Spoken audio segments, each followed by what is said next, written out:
Have you ever felt like you're just wired a little differently from everyone else?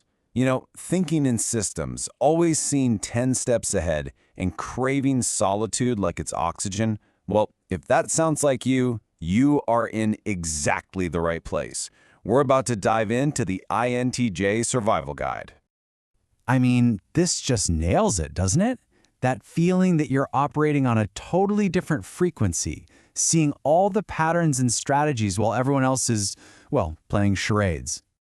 You know the scene. You're in a meeting. You're quiet. But not because you're checked out. Oh no. It's because you're processing, you're analyzing, you're putting together a complete, fully formed thought. But to the outside world, that deep presence can look like you're not even there. We're going to unpack exactly why that happens. Okay, so let's get right into it by tearing down some of the most common labels that get pinned on the INTJ personality. This isn't about trying to change who you are, not at all. It's about finally understanding the reality behind all those myths. First up, the big one, cold. This is such a classic misunderstanding. What the world often labels as cold is actually just intense focus. You're not unfeeling, you are internally busy.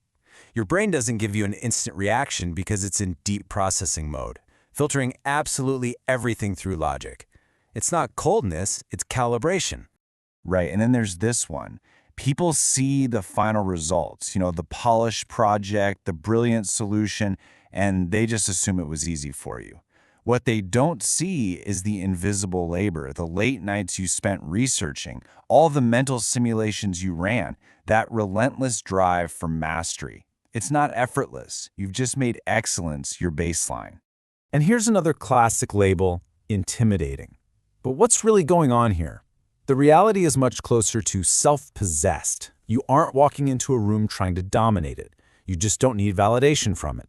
And, that level of self-containment can be really unsettling for people who run on social feedback. It's not arrogance. It's just alignment. And this is really the bottom line, isn't it? These traits, they're not flaws you need to sand down to make other people comfortable. They are core components of your strategic mind. So let's move on and see how this internal wiring actually works. So, now that we've taken apart some of those external labels, let's look at the internal architecture. What's the fundamental operating system that's actually driving all these behaviors? Let's be clear. These are not just preferences. They are non-negotiable needs. Your mind is literally built for depth and efficiency, and that's exactly why small talk can feel physically draining. You're not antisocial. You're just precision-oriented. And that long-term vision of yours, it needs the mental space that only solitude can give it. This idea just brilliantly illustrates a core INTJ paradox. To the outside world, all that structure can look really rigid. But for you, it's the exact opposite. A clear system, a plan, a framework, that's the launch pad. That's what liberates your complex ideas and turns them into actual, tangible progress. Without it, that powerful vision it just spirals. All right, we understand the myths, we get the internal wiring, so now let's talk about how to actually build a life that honors all that without burning out. Let's get into some practical strategies. For an INTJ, rest isn't some reward you earn after you're totally exhausted. It's a strategic requirement for high performance. Seriously, think of your brain like a high-output engine.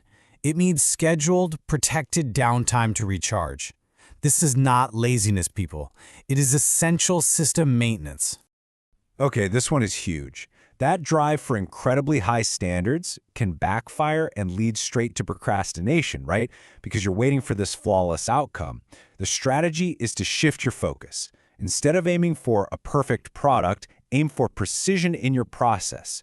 That simple change allows for iteration, and it turns that huge, daunting goal of perfection into manageable, high-quality steps you can actually take. Let's pull all of this together with what is probably the most powerful mindset shift of all. It's about moving away from that exhausting, endless quest to be understood by others and moving towards something much, much more sustainable. Just let that one sink in for a second. Your security doesn't come from other people validating you or getting your complex thought process. Real, true security is built from internal coherence, from living a life that's aligned with your own values and your own logic. And this just drives the point home perfectly. Your complexity is not a bug. It is a feature. The fact that you can't be neatly packaged into some simple, easy-to-digest label, that's a sign of your depth, not a mark against your value. So, I'm just going to leave you with this final thought. What if you just let go of the need for everyone else to validate your reality? What would happen if you focused all of that incredible strategic energy on simply building a life that is authentically, unapologetically, and brilliantly your own? Maybe the goal isn't to be less of yourself for the world, but to be more of yourself with compassion,